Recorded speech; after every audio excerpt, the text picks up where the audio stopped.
Penyembah setannya stres. itu jangan percaya kepada mereka yang akan menyesatkan kamu.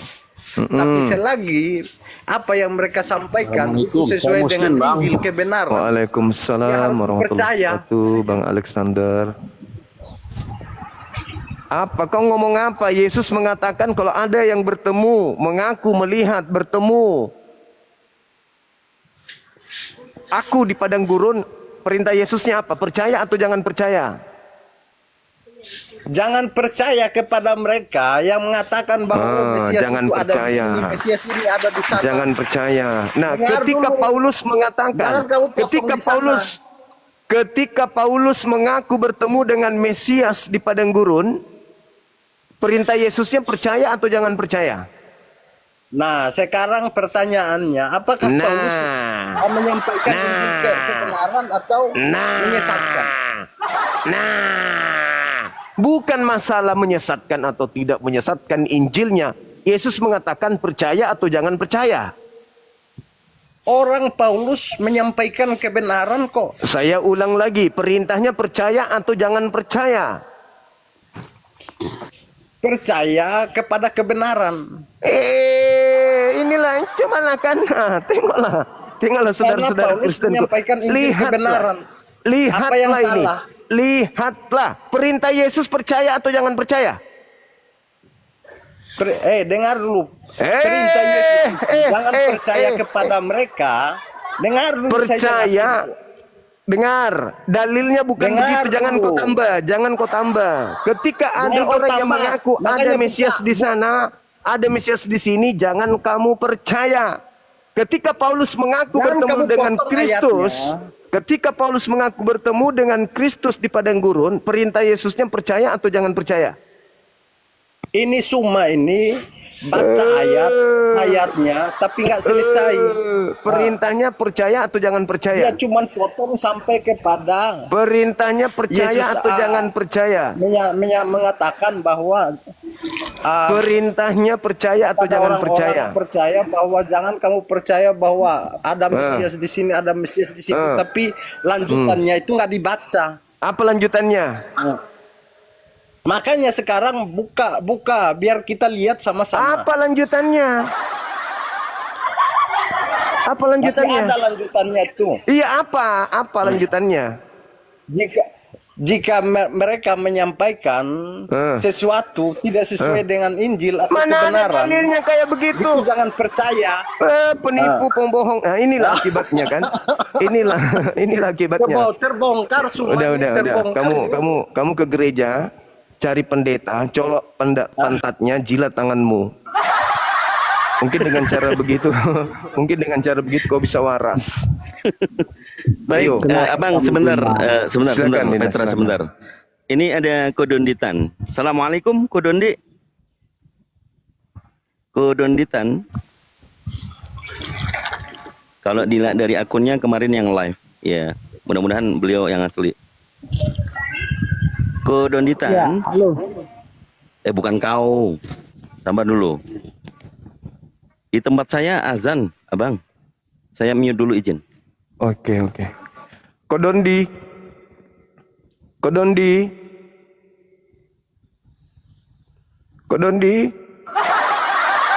Kok bukan beliau ini. Kalau beliau langsung nyapa.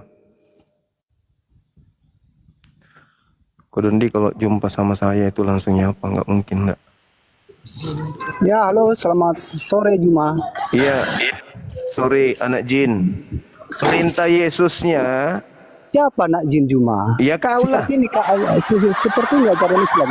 Dengar perintahnya Yesus apabila ada orang mengaku bertemu dengan Kristus di sini, Kristus di sana, jangan kamu percaya. Awas. Jin itu saudaramu, kawan. Tinggal saya sentil kamu hilang di sini. Kau lihat temanya itu, jangan kebiasaan. Jin itu saudaramu, kamu Lihat. Ya kamu anak jin, bagus. Masih ada kesempatan jadi mualaf kalau anak jin. Jin itu saudaramu, bro, saudaramu seiman. Dengar, mampus, masih mau ku datang besok. Gumasa. Gumasa. Perintah Yesus kalau ada yang mengaku bertemu dengan Kristus di dalam bilik atau di gurun, jangan kamu percaya. Kenapa Siapa kamu percaya yang kepada bertemu Paulus? dengan Kristus di gurun rupanya? Paulus, Dari mana datanya? Kisah Para Rasul 9. Nah, jadi gini, dengarkan dulu narasi saya ya. Biar kau jangan dengarkan. sempurna. Silakan. Dan pernyataan saya ini harus kau jelaskan dari ini. Yesus salah seorang manusia. Percaya gak? Iya, percaya. Dan dia salah seorang Allah. Enggak percaya. Artinya kau lebih Allah dari Yesus. Nanti kau Kecuali kecuali dengar pelan-pelan. Kecuali salah seorang Tuhan. Kecuali kau mengatakan dan Yesus adalah salah satu dari 3 Tuhannya Kristen, saya katakan iya. Bukan. Ah, Semua itu baru betul. petinggi surga adalah Tuhan bagi saya. Pemimpin bagi sudah, saya. oke, bukan itu yang kita bahas. Yesus mengatakan kalau ada yang bertemu dengan Kristus di padang gurun, jangan kamu percaya. Ketika Paulus mengaku bertemu dengan Kristus di padang gurun, kenapa Anda percaya? Jadi kalau Kristus yang mengaku-ngaku sebagai Kristus, maka ajarannya bukan ajaran Kristus. Bukan itu. Iya, jadi ada memang ada banyak memang Kristus palsu yang mengaku-ngaku sebagai jalan ke surga. Kata Yesus Tetapi percaya atau jangan percaya? Tetapi dia antikristus. Ya Contoh Yesus, Muhammad. Paulus lah itu. Muhammad itu antikristus. Dia mengaku juru selamat, tetapi dia antikristus. Apa yang jadi setiap yang mengaku juru selamat, apa yang Anda katakan? Bersaksi tentang apa Yesus. yang Anda buktikan di dalam diri Nabi Muhammad bahwa dia antikristus? Coba. Ya, Muhammad adalah antikristus sebab Muhammad tidak berjunjungan kepada Yesus. Oh, tiru setiap otak orang itu. yang tidak berjunjungan kepada Yesus sebagai satu-satunya jalan ke surga, maka disebut antikristus. Contohnya Muhammad. Yesus, udah Anda turun, kau bikin stres, otakmu rusak. Jangan kau buat juga otakku rusak. Sudah rusak otakmu, kau juga buat saya rusak. Kau aja sendiri. Iya, ini ada Bro Rostrum, Abang Dah, beliau dari Katolik. Siap, yang sudah mempelajari Al-Quran. Bro Rostrum, selamat sore. Selamat sore, terima kasih. Selamat sore Bang Zuma. Sore Bang, sore. Iya, masih tema yang kemarin Bang. Tapi teman-teman Kristen ini menyalahi Bibelnya sendiri dan menyalahi ajaran Yesusnya. Yesusnya mengatakan jangan percaya, malah mereka percaya.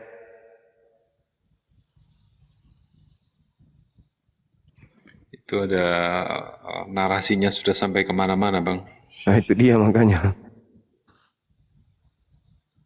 Ini saya dinaikkan nggak seru Kang Dito, mungkin saya pendamping aja. Ya, tapi ndak afdol lah kalau ndak store KTP. Iya. Masya Allah. Masih menunggu apa, Bro Rostrum? Menunggu. Jangan sampai menunggu Yesus datang lah, nggak ada kesempatan nanti. Tapi ini keren ini Bang Zuma bikin topik itu yang betul-betul di dalam deskripsi mata kuliah kami kelolosan itu. Luar biasa ya Bang Zuma. Bikin semua kalang kabut. Insya Allah. Ya kan ya, tujuannya untuk. Ya silakan Dina. Bang Rostrum, dijadikan ini kesempatan Bang Rostrum untuk mempertahankan di dalam kekristenan. Saya rasa ini kita akan fair. Saya sebagai moderator, saya tidak akan ikut-ikut. Silakan Anda bebas mau apa tetap dengan tema yang sama atau yang lain, silakan Bang Rostrum, supaya lebih mendapatkan pencerahan atau hidayah itu bulat untuk menerima Islam. Silakan Bang Rostrum. Iya, kalau jelas itu ada sosok dua yang berbeda, itu betul sekali kalau kita lihat secara teksnya. Dan itu memang ada korelasinya bahwa sebelum Yesus pergi itu sudah berpesan kepada semua murid-muridnya, semua yang ada di situ pada waktu itu, untuk tidak mempercayai jika ada Mesias di sana, Mesias di sini, Yesus di sana. Itu betul sekali. Nah, memang di pertemuan Paulus ini kan juga masih kontradiktif sampai sekarang. ya kan, di dalam penelitian gitu. Jadi saya sangat setuju dan sepakat sekali bahwa di situ masih belum ada suatu kesimpulan final tentang Paulus ini bertemu dengan sosok siapa. Karena kalau Yesus sudah turun, padahal di ayat-ayat yang lain itu disampaikan bahwa Yesus akan turun dengan tanda-tanda, ya kan? Dengan tanda-tanda itu sudah banyak ayat. Bang Zuma sudah sering mengutip. Saya sepakat di situ. Itu Kang Dito. Nah, ini teman-teman Kristen ini itu terlalu nekat saja untuk memberikan suatu apologet yang tanpa dasar, gitu loh. Sedangkan ini di kalangan akademisi pun belum final, gitu. Nah, kenapa ini tidak disampaikan ke istilahnya ke khalayak umum? Ya memang itu kan untuk konsumsi akademis kan. Telaah akademis gitu, bukan telaah dogmatis yang harus disampaikan kepada jemaat umum. Seperti itu sih. Kalau dari saya sepakat itu ada satu, nanti artikel-artikelnya kalau saya sempat saya akan tunjukkan tentang keraguan itu. Seperti itu. Anda sudah menyetujui, jadi Anda akanlah Pak Restrum ya, begitu yang dipertel ya. Ya, tapi karena tidak ada bantahan, Abangda, mungkin ini saya sedikit memberikan apa yang saya renungkan juga. Saudara-saudara Kristen banyak terkecoh dengan Yohanes 13:13, bahwa mengatakan di situ dari revisi TB yang pertama maupun yang kedua itu aku guru dan Tuhan. Ternyata Yesus yang asli ini korelasinya justru ke Lukas 22 nomor 27. Dia adalah seorang pelayan. Begitu Abangda, mungkin bisa Pak Rosrum juga mau silakan. Yesus yang asli ini dia mengatakan pelayan di tengah-tengah kalian gitu. Bukan Tuhan, tapi pelayan. Apakah ada Tuhan pelayan atau pelayan Tuhan? Ada. Tapi kalau Tuhan pelayan itu mustahil kan begitu kan? Ya. Ya, silakan Abangda. Iya, saya rasa teman-teman Kristen ini kan menjadi Kristen bukan karena data. Orang menjadi Kristen itu bukan karena, jadi pada masa proses pencarian, karena manusia itu kan punya tingkat intelijensi. Makhluk yang disebut manusia itu punya kecerdasan. Pada masa transisi antara cerdasnya seseorang dan berkeyakinannya seseorang tentang Tuhan, Kristen itu tidak mendasari dirinya dengan belajar. Jadi orang menjadi Kristen itu bukan karena proses. Berbeda dengan umat Islam. Umat Islam meskipun lahir dalam keadaan Islam, lahir nih dalam keadaan Islam. Tapi umat Islam itu dari sejak kecil, mereka membumikan di dalam tubuhnya Al-Quran. Contoh, ketika mereka kemudian masih kecil, mereka diajarkan menghafalkan surah-surah di juz 30 lengkap dengan terjemahannya. Artinya, mereka dididik untuk menjadi insan Al-Quran. Al-Quran menjadikan dirinya sebagai seorang muslim yang bertumbuh dengan insan Qurani. Sedangkan Kristen, jangankan level anak-anak, level pendeta, pastor yang sudah bangkokan, sudah bau tanah sekalipun, mereka jauh dari Bible dan lebih cenderung kepada doktrin dan dogma saja. Ini yang membedakan kita. Sehingga pada nuansa bertemunya dua agama di meja akademisi, yang cenderung yang nampak di permukaan adalah Kristen selalu menyalahi data yang ada di dalam Bible itu sendiri. Karena kenapa? Itu tadi. Orang menjadi Kristen bukan karena data. Orang menjadi Kristen karena faktor keturunan. Karena faktor X. Kalau yang murtad. Bukan karena proses belajar. Tapi kalau di Islam, imannya bertumbuh berdasarkan dengan uraian Al-Quran yang sudah mendarah daging di dalam diri mereka. Jadi mereka membumikan Al-Quran itu sehingga hidupnya tidak pernah lepas dari Quran. Itu umat Islam. Sebejat apapun mereka, senakal apapun mereka, semalas apapun mereka ibadah, mereka akan tetap membumikan Quran di dalam dirinya. Tinggal menunggu masa di mana mereka mempraktekkan Quran itu. Nah, sedangkan Kristen ini adalah dua pribadi yang terpisah. Kristennya adalah Kristen, Bibelnya adalah Bibel. Tidak menyatu mereka. Maka kecenderungan saya mengatakan pendeta aja nggak paham Bibel. Yang mereka paham itu hanya kisi-kisi yang sifatnya duniawi. Menghantarkan kepada nasihat agar orang itu berbuat baik. Dari nasihatnya kemudian menghasilkan materi. Itu aja. Kalau Anda ke masjid, cari yang paling kumal. Cari sendal yang paling jelek dan yang paling murah. Saya yakinkan itu adalah sendal dari Pak Imam. Pemimpin ibadah. Sebaliknya kalau kita ke gereja, cari kendaraan yang paling eksklusif, paling mahal. Lihat di dalam. Ketika mereka berbaur, entah itu lagi bernyanyi, menari bersama, cari pakaian yang paling licin, pasti itu pendeta. Atau pasti itu adalah pastor. Atau mereka tinggal di pemukiman. Cari rumah yang paling bagus. Dapat dipastikan 90% itu rumah pendeta. Bandingkan dengan imam yang kemudian tinggal di pemukiman masyarakat. Itu fakta, itu real. Kenapa? Karena mereka beribadah tidak mengharapkan materi. Mereka berislam bukan mengharapkan materi. Mereka berislam karena mengharapkan apa yang menjadi keinginan mereka untuk bertumbuh menjadi orang yang beriman. Inilah pembedanya. Nah, sehingga ketika kami umat Islam mencoba untuk mengkanter tuduhan fitnahan orang-orang Kristen terhadap Islam, ya tentu selain kami bertahan, kami pun menyerang. Kenapa? Karena dua agama ini adalah agama tablik. Agama yang sifatnya memiliki nuansa syiar. Kristen diperintahkan jadikanlah semua orang menjadi Kristen. Islam diperintahkan serulah manusia seluruhnya kepada agama Islam. Diseru, disampaikan saja, disiarkan Islam itu tanpa ada unsur tendensi pemaksaan. Kalau di Kristen tidak, jadikan. Kalau ada kata perintah jadikan, harus. Jadikan beras ini menjadi bubur, harus jadi bubur. Tidak boleh tidak. Jadikan ini menjadi rumah, harus jadi rumah. Nggak bisa tidak. Kalau di Islam enggak, seru.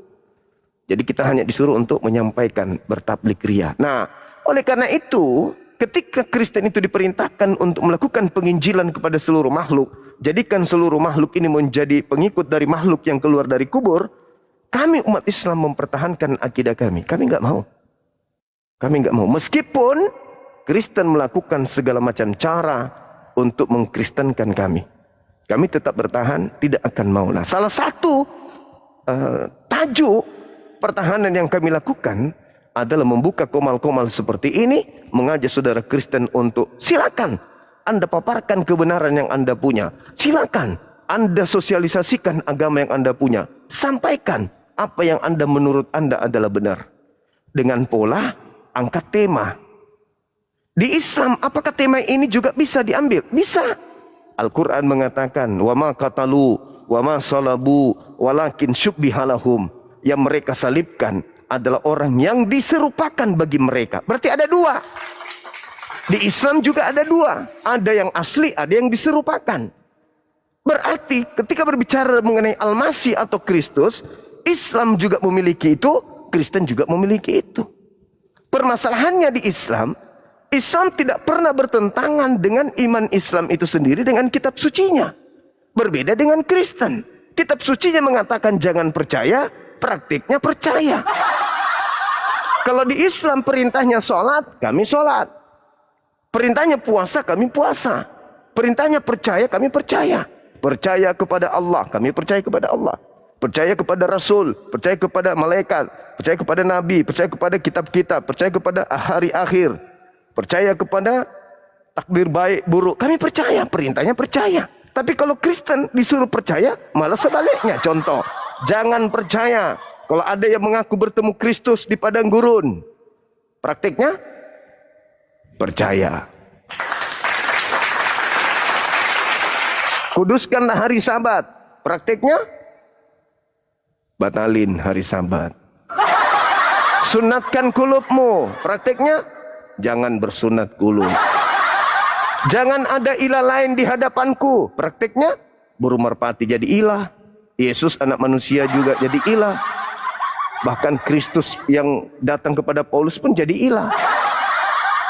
Semua dibantah. Apa yang diperintahkan menjadi perintah primer itu dibantah semua. Ulangan 4, peliharalah Tauratku, peliharalah perintah-perintahku dan laranganku. Jangan kau tambahi, jangan kau kurangi. Prakteknya penambahan, ada yang disebut kitab Roma, Galatia, Filipi, segala macam dalil. Jadi ada penambahan-penambahan yang justru melanggar daripada perintah. Saya kira begitu, saudara. Silakan Dinda Dito. Ya. Saya buka pintu dulu. Siap Abang. Ya, Bang Rosrum, bro, ada tanggapan? Silakan. Iya, untuk mungkin lebih menyampaikan pendapat kali ya, Bang Dito ya, Kang Dito. Ya, silakan. Jadi memang kami atau saya ini menempuh jalur agak berbeda dengan teman-teman ini ya, karena satu, justru dari teman-teman apologet itu yang mengawalinya gitu, dan akhirnya organisasi kami juga menempuh jalur untuk revisi Bible gitu. Dan memang tadi Bang Zuma juga menyinggung dari kecil Muslim diajarkan tentang bahasa aslinya begitu kan. Nah, sedangkan di kami tidak. Kami itu dari kecil ya sudah terjemahan yang dirubah-rubah gitu. Justru kami dari kecil tidak tahu itu asal muasal bahasanya dari mana, kemudian kami tidak tahu itu perubahannya itu sudah berapa kali gitu. Jadi itu kami mengakui, dan ini teman-teman Kristen harusnya saat berapologet harus mengakui itu. Itu nanti akan lebih fair. Ini saya ngomong begini bukan untuk menghujat, tetapi memang ini suatu fakta, istilahnya apa ya, rahasia yang sudah diketahui oleh umum. Jadi kan ya mestinya disampaikan aja, jangan beropini sana sini. Justru kita nggak bisa menang melawan teman-teman Muslim dalam berapologet. Jadi kami mengakui ada perbedaan jauh ya antara TB1, TB2, kemudian di terjemahan-terjemahan tahun 50-an di buku-buku kami, di koleksi kami, di tempat kami juga ada. Dan itu betul apa yang disampaikan oleh teman-teman Muslim, bahwa kami tidak mengenal, istilahnya beginilah, kami tidak mengenal ibu kami tidak mengenal orang tua kami ini dari mana gitu. Tahu-tahu kami sudah besar dan ya sudah seperti ini gitu. Seperti itu Kang Dito. Dan ini mohon maaf pada teman-teman Kristen bahwa ini satu fakta. Mari kita berapologet dengan berangkat itu dari akar yang sama.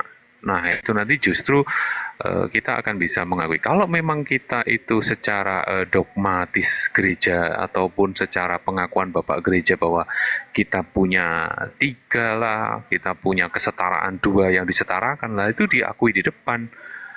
Bukan jadi 113, 331, kacau itu Kang Dito. Demikian sementara dari saya. Baik, Pak Rosrum sangat bijak sekali ya, tapi ya intinya masih bertahan di kekristenan, itu mungkin karena pilihan ya, free will. Tapi sebagai jemaat, kalau Pak Rusrum kan, Bro Rusrum kan sudah seminari kelihatannya, sudah gelar pastor ya.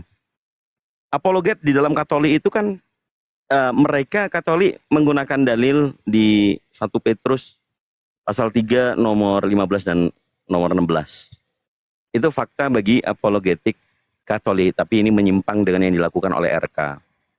Ini di luar itu Protestan memang tidak memiliki anjuran KGK maupun perintah gereja ya, atau Lumen Gentium.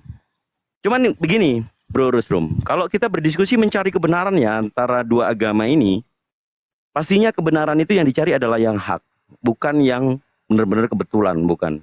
Tadi yang Bro Rusrum sampaikan adalah kebetulan, sampai tidak mengenal induk daripada kitab yang dikatakan kitab sucinya. Namun begini bro, di dalam Torah, kalau di Al-Quran surah Al-Baqarah ayat 79, ada yang diubah-ubah, tapi masih ada kebenaran di dalamnya. Contoh, kalau Yesus mengatakan hanya diutus kepada Bani Israel dan memerintahkan murid-muridnya juga jangan sampai menyeberang ke kaum Samaria, melainkan tetaplah di domba-domba Israel yang tersesat, ya kan? Nah, ini yang kemarin Bang Zuma saya memberitahukan dalil bahwa yang sangat fundamental di dalam Torah yang saat ini kelihatan masih perlu dibicarakan. Coba Bang Resrum, kalau Yesus memang diutus untuk kalangan Yakub atau Bani Israel, ada satu turunan dari Abraham yang akan memberitahukan hikmah seluruh bangsa di bumi. Itu merujuk kepada Rasulullah saya, Rasulullah kami, Baginda Muhammad SAW. Silakan Bro Resrum cermati di Kejadian 22 nomor 18. Mungkin sebagai tambahan untuk renungan dan pembelajaran. Mungkin dari situ silakan dipahami, dibacakan, silakan. Sambil menunggu Bang Zuma, silakan. Kejadian 22 ya Bang ya? Iya, Kejadian 22 ayat 18 dan 19 sebagai keterangannya.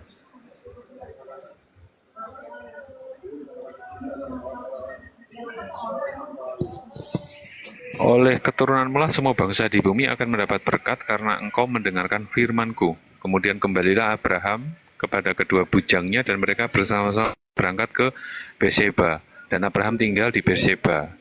Seperti itu kah? Yes, Berseba adalah tempat kediaman Abraham dan juga Nabi Ismail.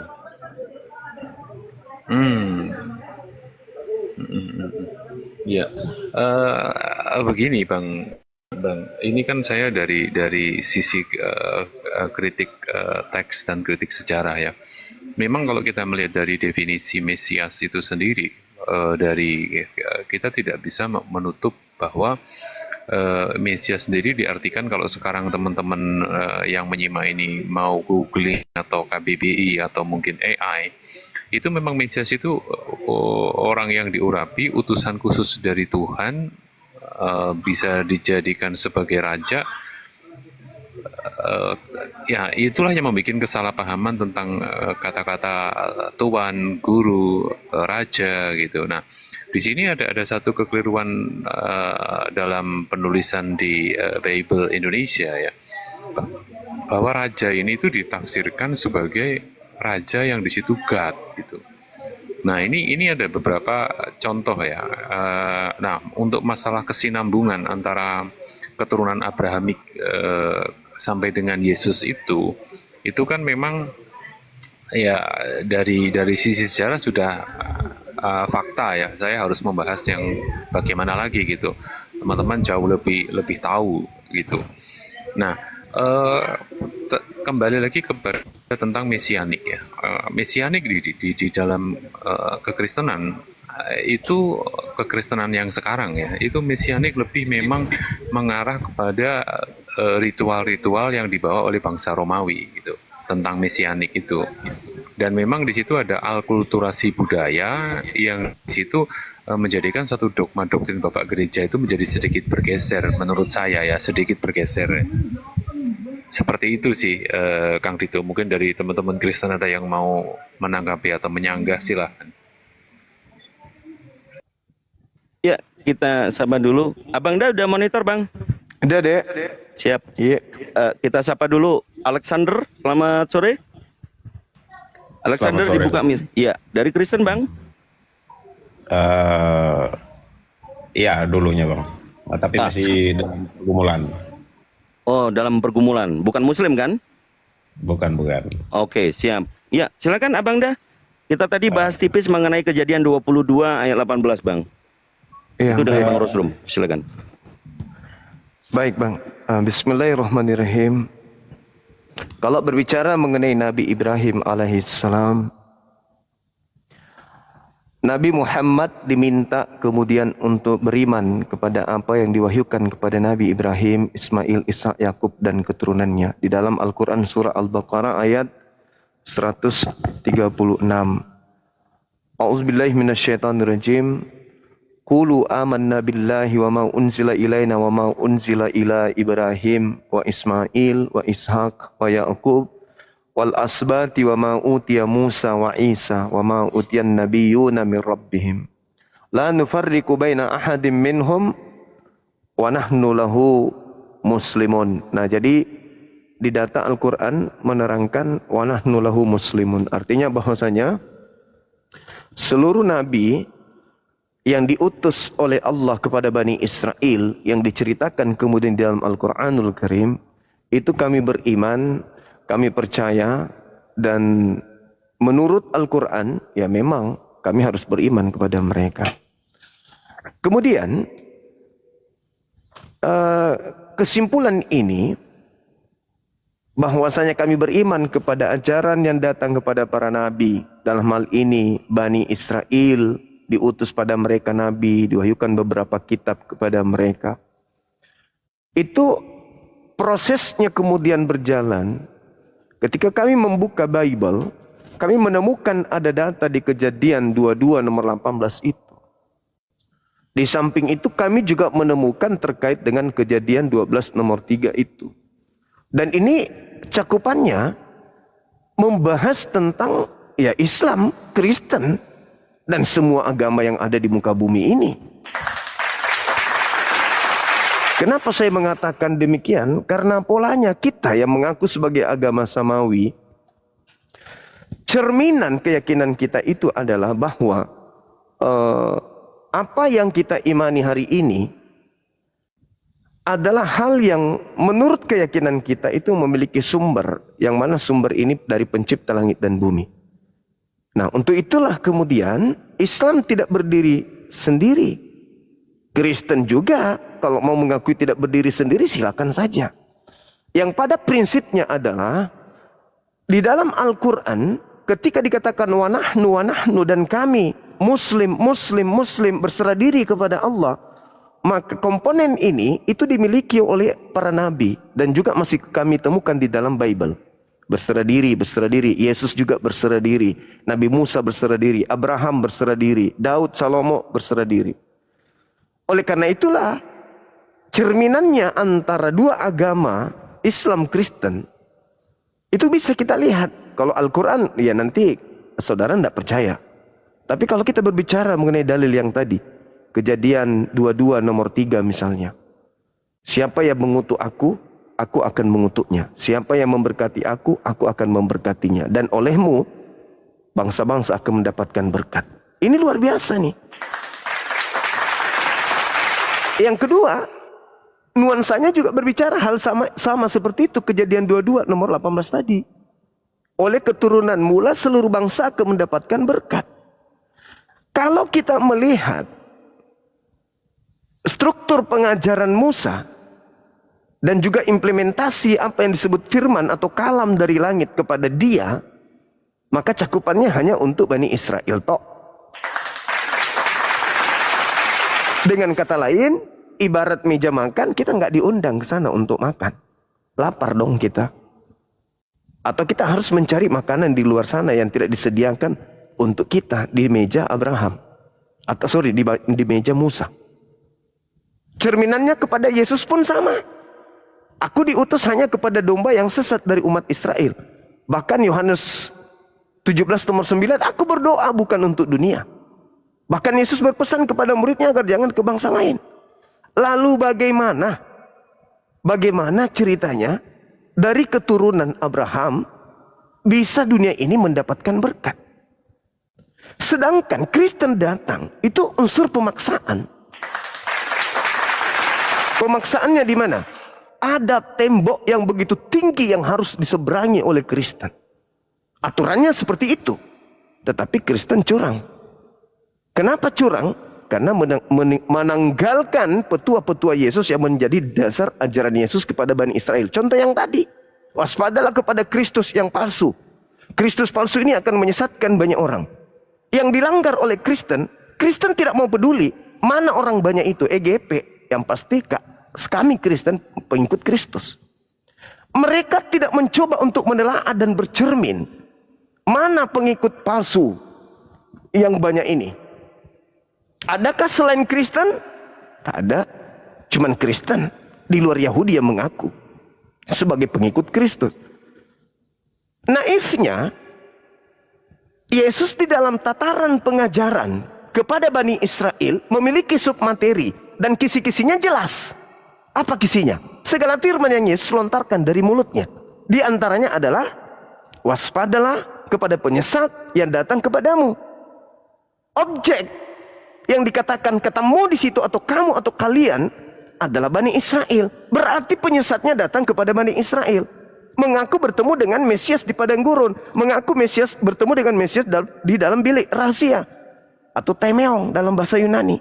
Artinya bahwa hal-hal seperti ini harus ditabrak oleh Kristen, sehingga yang terjadi adalah seakan-akan Kristen yang menyebar ke seluruh penjuru bumi itu adalah seakan-akan keturunan Abraham, padahal bukan.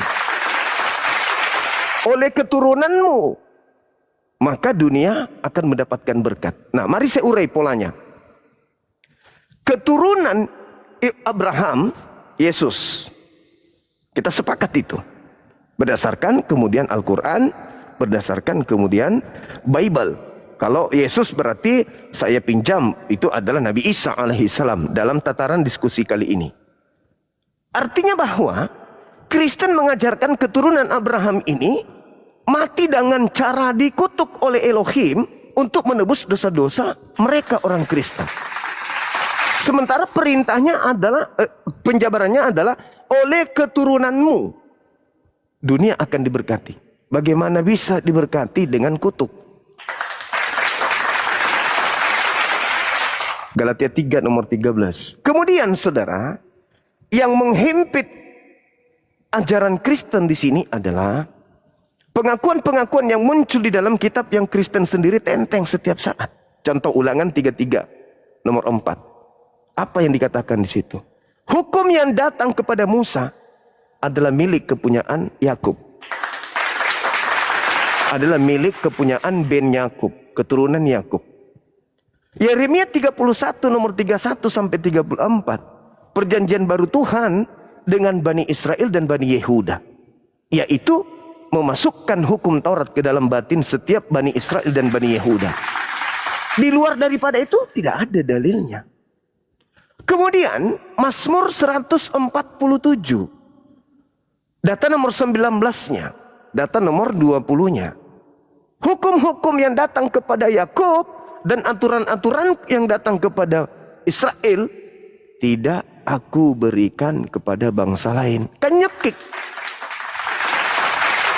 Artinya Paulus salah dengan pola pengajarannya berdasarkan Mazmur 147. Kenapa?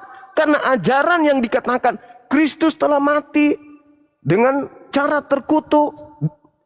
Kristus telah menebus Kristen dari kutuk hukum Taurat dengan jalan menjadi kutuk karena Kristen, sebab ada tertulis. Pola ini sudah melanggar kaidah. Kenapa? Karena hukum Taurat itu hanya untuk Bani Israel.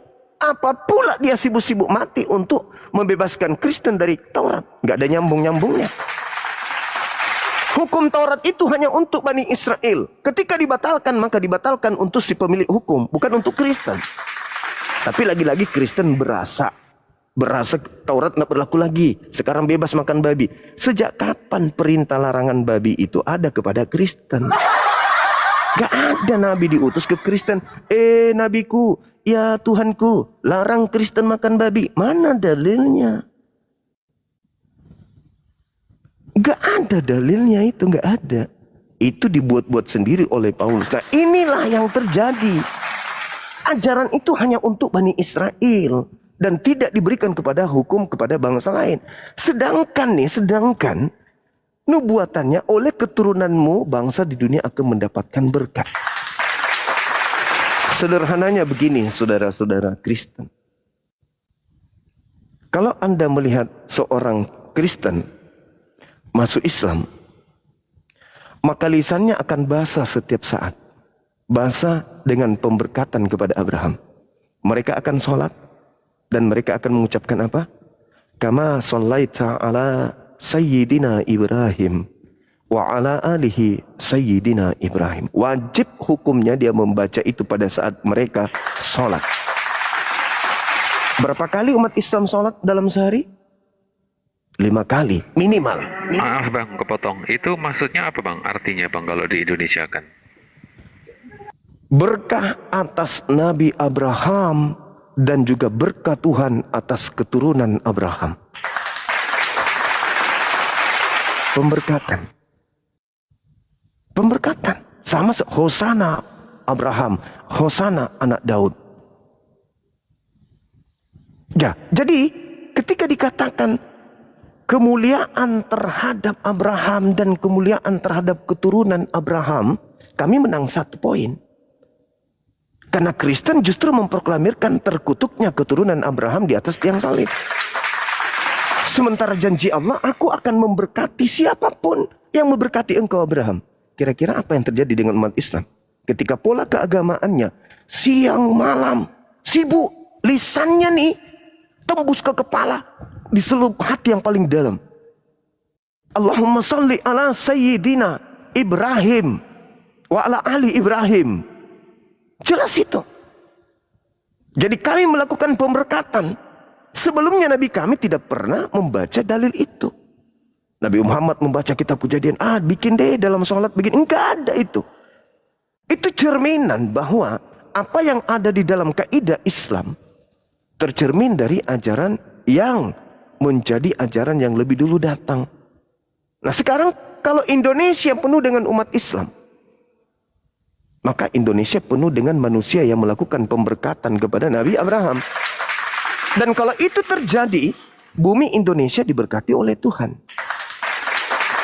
Bagaimana kalau seluruh dunia ini penuh dengan umat Islam?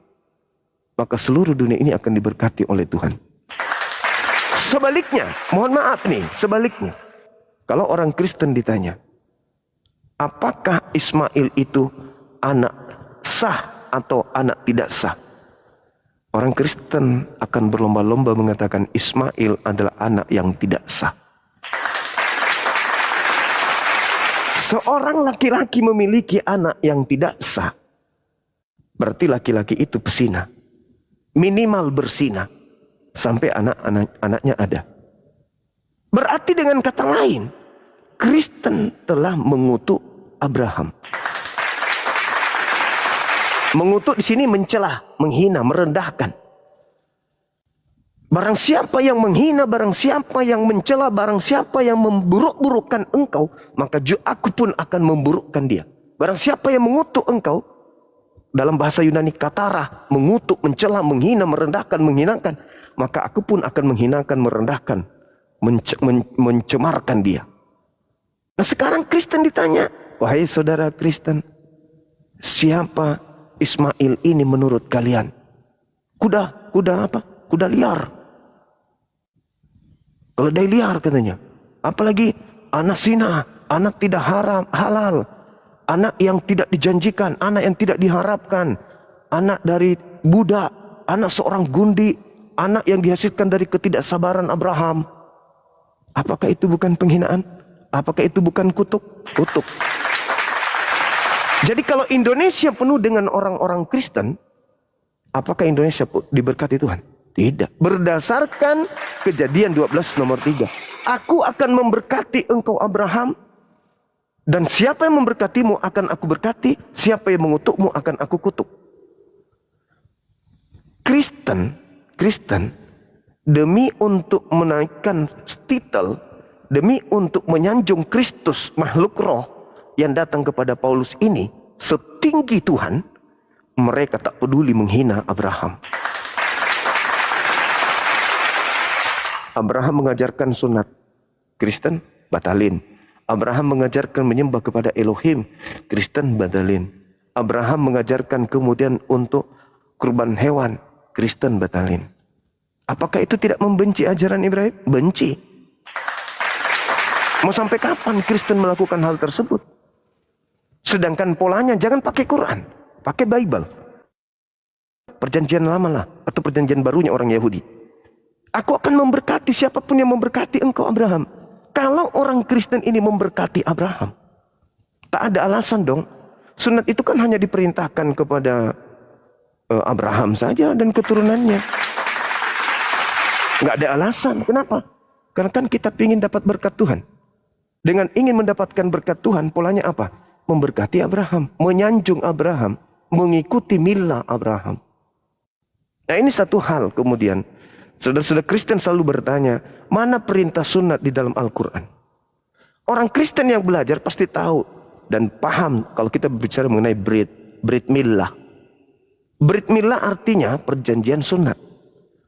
Al-Quran memerintahkan ikutilah milah Abraham. Ikutilah perintah sunat Abraham. Itu dalilnya. An-Nahl ayat 123. Nah, artinya bahwa ketika Abraham bersunat, kami bersunat. Kami sekalangan dengan Abraham. Kami sekelompok dengan Abraham. Sedangkan perintahnya di dalam Yesaya 52 nomor 1. Orang yang tidak bersunat tidak boleh sekawanan dengan domba Israel. Orang yang tidak bersunat tidak boleh masuk ke kota suci Israel. Itu nggak boleh. Bahkan kalau kita lihat dalam Yehezkiel 4 nomor 6, nomor 7, nomor 8, endingnya di data nomor 9. Satu hal pelanggaran orang-orang Yahudi yang tidak bisa dilupakan oleh Elohim adalah memasukkan orang yang tidak bersunat ke dalam rumah ibadah orang Yahudi. Kata Tuhan di sana apa? Seluruh pelanggaran-pelanggaranmu yang dulu-dulu telah aku lupakan. Tapi satu pelanggaranmu yang tidak bisa aku lupakan dan sangat-sangat menyakiti aku. Apa itu? Engkau memasukkan orang-orang yang tidak bersunat ke dalam rumah ibadahku. Jadi bagaimana mungkin orang Kristen ini nanti di dalam datangnya Israel kedua, Israel baru, bisa sekalangan dengan domba Bani Israel. Sedangkan makan babi, tidak bersunat, tidak mandi junub, tidak tahir.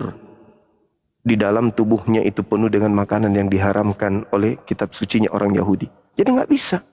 Jadi ketika dikatakan oleh keturunanmu lah dunia ini akan diberkati.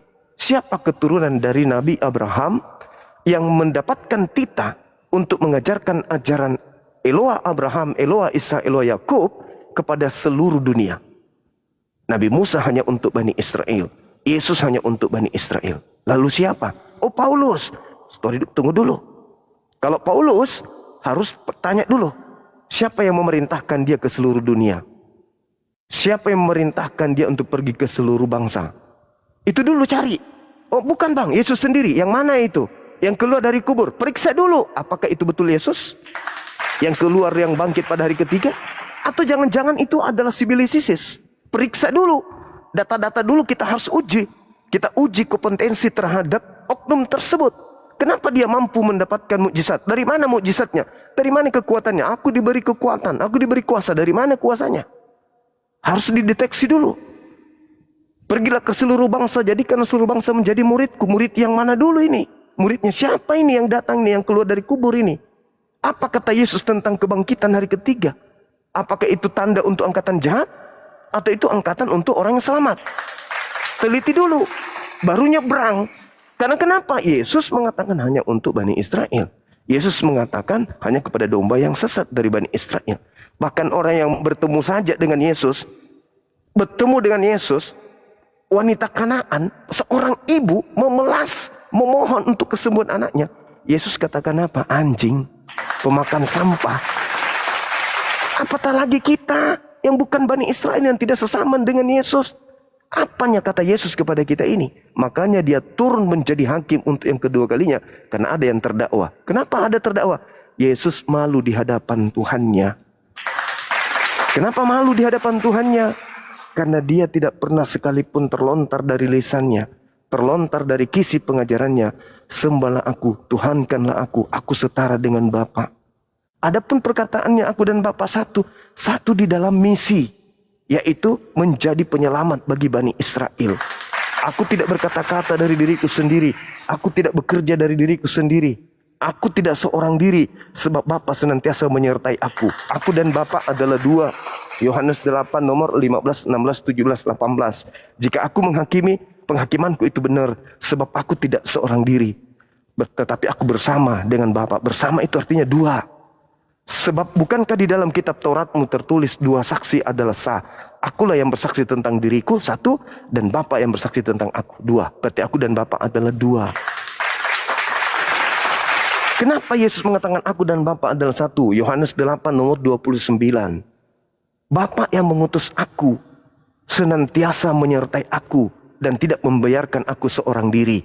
Berarti kalau aku tidak seorang diri, ada yang menemani aku. Ketika aku bersama dengan yang menemani aku, berarti aku berdua. Aku dan Bapa adalah 2. Sebab aku senantiasa melakukan apa yang berkenan dalam dirinya. Jelas itu. Berarti Yesus pada hal ini tataran pengajarannya hanya untuk Bani Israel tok. Masih ada lagi domba di luar daripada kandang ini, di luar dari aule, kata Yesus. Yohanes 10 nomor 16. Siapa domba yang menurut Yesus di luar Yerusalem? Dia yang diterangkan dalam Yehezkiel 5 nomor 12. Sepertiga dari sisa Bani Israel yang telah kubunuh, kuserakkan, kuhamburkan ke seluruh penjuru dunia. Itulah domba-domba Yesus yang di luar Yerusalem, yang di luar aule. Kepada dialah yang domba-domba di luar Yerusalem ini, Yesus berpesan pergi. Kalau dia ada di Indonesia, ke Indonesia. Cari keturunan Yakub di sana. Jangan cari orang Batak. Jangan cari orang Toraja, orang Manado, orang Papua, Flores. Jangan. Cari keturunan Yakub yang hidup di tengah-tengah bangsa asing. Pergi ke sana. Jangan ke bangsa lain, tapi pergilah kepada domba-domba yang sesat. Apa itu domba-domba yang sesat? Yang sudah lupa pulang, yang sudah lupa kepada Elohim, yang sudah lupa kembali kepada Taurat, yang sudah lupa kembali kepada tanah perjanjian. Pergi, ajak mereka kembali, gembalakan mereka pulang kembali ke rumah. Tapi Kristen enggak. Selalu saja tampil, wah kami inilah dombanya. Dari mana domba orang darah Yakubnya enggak ada? Jadi begitu saudara, yang dimaksud di sana bahwa oleh keturunanmu harus ada antara Nabi Ismail kah atau Nabi Ishak. Nah, ternyata Yesus hanya untuk Bani Israel. Bagaimana dengan keturunan Nabi Ismail? Rupa-rupanya Nabi Muhammad diutus bil bayyinati waz zubur wa anzalna ilaika dzikr litubayyana lin-nasi ma nuzila ilaihim wa la'allahum yatafakkarun. Al-Qur'an surah An-Nahl ayat 44. Aku wahyukan Al-Qur'an kepadamu wahai Nabi Muhammad agar engkau menyampaikan kabar gembira tersebut kepada seluruh umat manusia, agar mereka tahu apa yang harus mereka kerjakan. Kami bukan Bani Yakub, betul. Kami bukan Bani Abraham, yes. Kami bukan Bani Ismail, betul. Kami bukan orang Arab, ya. Tetapi Nabi Muhammad diutus kepada seluruh umat manusia. Oleh keturunanmu seluruh bangsa akan mendapatkan rahmat. Nabi Muhammad diutus waman illa rahmatan lil alamin wa ma arsalnaka illa rahmatan. Tiadalah aku mengutus engkau wahai Nabi Muhammad kecuali untuk menjadi berkat alam semesta. Yesus, aku diutus hanya kepada domba sesat dari Bani Israel. Dirubah oleh Yesus palsu, Kristus palsu. Pergilah ke seluruh bangsa. Padahal Yesusnya mengatakan aku hanya untuk Bani Israel. Nah ini saudara cerminan dari Kejadian 22 nomor 18 tersebut.